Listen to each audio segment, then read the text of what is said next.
मेरा नाम है आदर्श पांडे और आज मैं आपको यह सच्ची घटना सुनाने जा रहा हूं। तो यह है कहानी एक गांव की है जिसका नाम है कोलागढ़। कोलागढ़ का जंगल बहुत भयानक है। उस जंगल में भूतों प्रेतों का ज्यादा डर था। वहां के लोगों का मानना था कि आत्माएं भूत प्रेत होते हैं। उन्होंने भी इस बात पर तब यकीन किया जब उन्होंने यह सब अपनी आंखों से देखा। उस गांव में एक औरत थी, उसका दिमाग कुछ ठीक नहीं था। उसका पति भी एक एक्सीडेंट में मर गया था। तब से वह कुछ अजीब सी हो गई थी। कुछ लोग उसे पागल कहते थे। कौन थी वह औरत और क्या हुआ उसके साथ?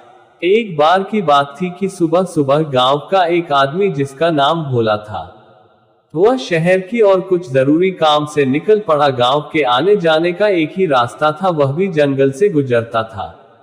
इसलिए लोग उसमें अंधेरे में डर के मारे नहीं जाते थे और शाम होते ही कोई जंगल की तरफ नहीं जाता था। भोला राम जब उस जंगल से जा रहा था, गांव से कुछ दूर ही जंगल में उसे एक औरत की लाश पेड़ पर लटकती नजर आई। वह एकदम डर गया और भागता हुआ गांव वापस आया। कुछ लोगों ने उसे इस तरह से भागते देख कहा, क्या हुआ भोला, तुम तो अभी शहर के लिए निकले थे और तुम भागते हुए वापस क्यों आ गए? तब भोला राम ने बताया कि मैंने अभी किसी की लाश को पेड़ पर लटकते देखा। वह लाश किसी औरत की है। देखते देखते सारा गांव इकट्ठा हो गया कि क्या हो गया, कहाँ है लाश, चलो चलकर देखते हैं। तब सारा गांव उसे देखने को चल दिया। देखते क्या है कि एक औरत की लाश पेड़ पर लटक रही है। देखते ही गांव वालों ने कहा कि यह तो पागल लग रही है।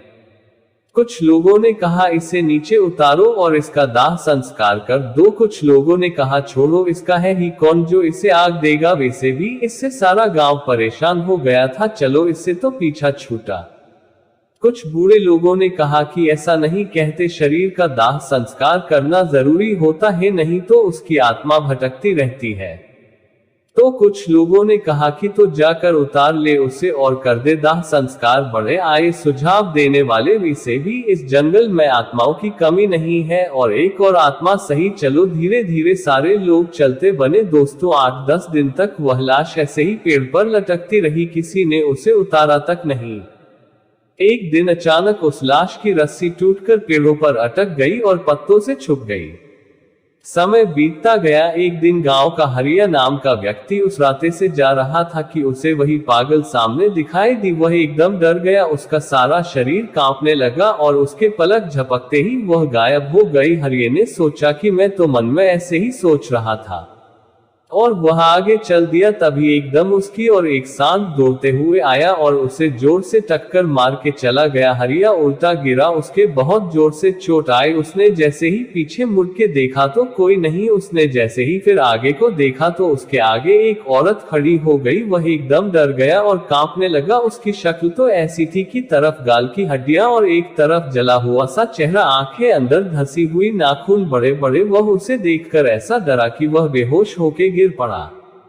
उसकी आंखें खुली तो वह एकदम डर गया। उसने अपने आप को घने जंगलों के बीचों बीच पाया। उसके पेट में तो पानी हो गया। चारों तरफ से आवाजें आ रही थी, कहीं पत्तों में खरखर की आवाजें तो कहीं शेर के दहाड़ने की आवाजें। वह इतना डर हुआ था कि उसे तो भागना ही नहीं आ रहा था। वह वहां से धीरे धीरे डरता हुआ जंगल में से भटकता हुआ बाहर आया। उसे जंगल से निकलते निकलते अंधेरा हो गया था।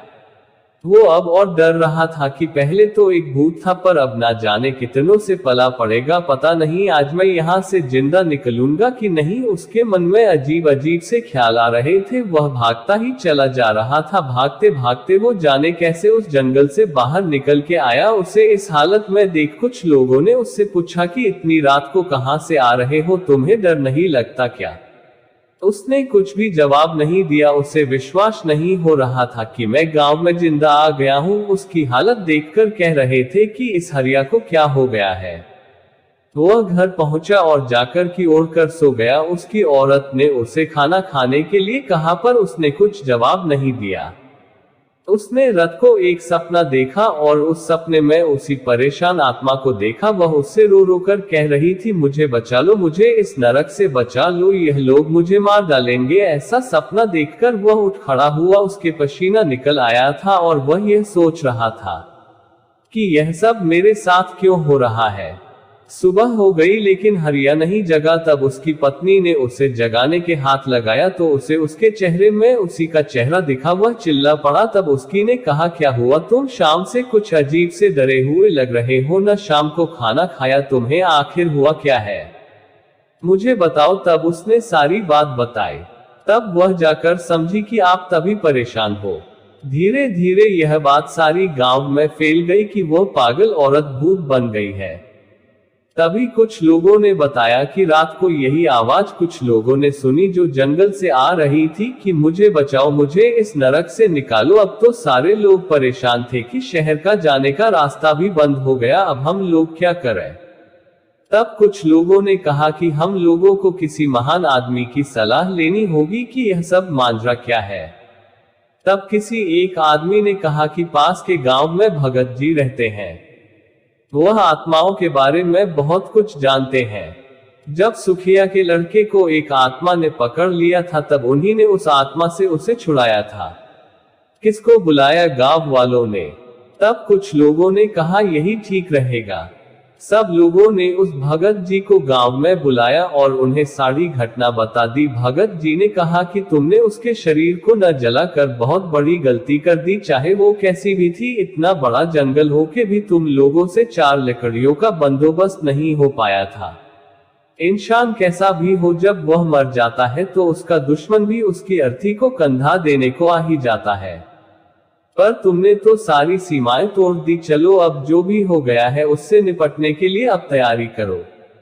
तब भगत जी ने हवन किया और अपना ध्यान लगा के देखा तो उसे वह आत्मा बंधी हुई नजर आई। तब पंडित जी ने उसे पूछा कि तुम्हें यहाँ किसने बांध रखा है। तब उसने कहा कि मुझे एक दरिंदे ने बांध रखा है, पहले उसने मुझे मार के पेड़ पर लटका दिया था, फिर गांव वालों ने मेरे शरीर का अंतिम संस्कार भी नहीं किया। मेरे शरीर को उसने कहीं छुपा के रख दिया है, इसने मेरी आत्मा को कैद कर लिया है। जब तक मुझे मुक्ति नहीं मिलेगी इससे, जब तक मेरे शरीर का अंतिम संस्कार नहीं हो जाता। मैंने हरिया को भी यह बात बतानी चाहिए जब तक मैं उसे कुछ बताती, पर उससे पहले उस वहशी दरिंदे ने उसे चोट पहुंचाकर बेहोश कर दिया था। तब मैंने उसे उससे बचा लिया था। आत्मा की कहानी। तब पंडित जी सब समझ गए और कहा कि तुम चिंता मत करो, मैं तुम्हें अवश्य मुक्ति दिलाऊंगा।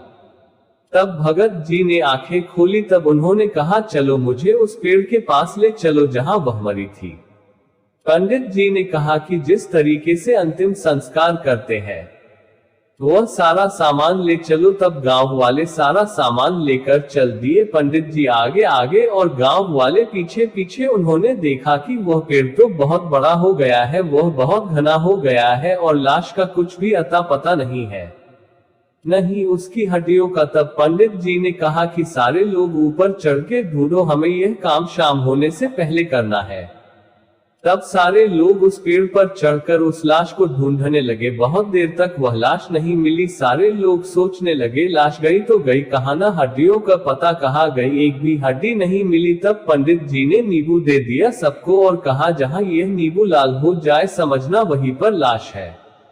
असली कारण क्या था? 2-3 मिनट बाद एक आदमी ने कहा, यह रही लाश, यह तो हड्डियों का ढांचा है। उसका इतना कहते ही सारे लोग चीखने लगे, भूत भूत। उनके सामने एक भयानक आदमी खड़ा है, उसके यह बड़े बड़े दांत, आंखें लाल लाल, मुंह भेदिए जैसा, ये बड़े नाखून। लोग डर के मारे ऊपर से कूद गए।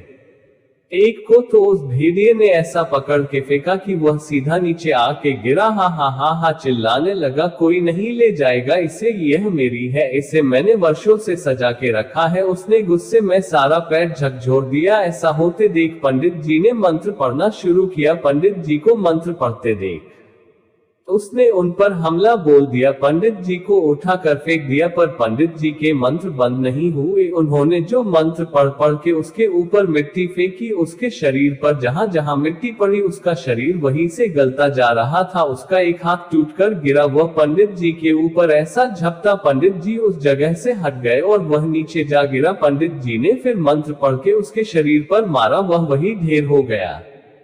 उसकी आत्मा निकल के एक गांव वाले के अंदर घुस गई। उसने गांव वालों को ही मारना शुरू कर दिया। उसने तो एक का शिव फाड़ दिया और एक का हाथ चबा गया। इतना खतरनाक होता जा रहा था। उधर शाम होती जा रही थी, तब पंडित जी ने उसकी ओर रस्सी फेंकी और दूसरी ओर एक आदमी ने पकड़ के उसे एक पेड़ से बांध दिया और उसको 2-4 मंत्र पढ़ के मारे और लोगों से कहा शाम होने वाली है, इससे पहले यहाँ और आत्माएं आए, पहले उस शव को नीचे उतारो और उसका अंतिम संस्कार कर दो। तब कुछ लोगों ने उसे उठाकर लकड़ियों पर लिटा कर आग लगा दी। वह पेड़ से बंधा हुआ चिल्लाए जा रहा था, मत जलाओ उसे, मत जलाओ उसे। देखते देखते वह हड्डियां राख में परिवर्तित हो गई। उसमें से एक ज्वाला उठती हुई बाहर आए और पंडित जी को नमस्कार किया और कहा कि अगर इसको मारना है तो उसके पहले वाले शरीर को जला दो, तब वह खुद उसके शरीर से निकल जाएगा। ऐसा कहते हुए वह आग का गोला बनकर आकाश की ओर चली गई। तब पंडित जी ने देर न करते हुए उसके शरीर को भी जला दिया। तब वह फिर चिल्लाया, मुझे मत जलाओ, मुझे मत जलाओ। तब तक आग उसके शरीर को जला चुकी थी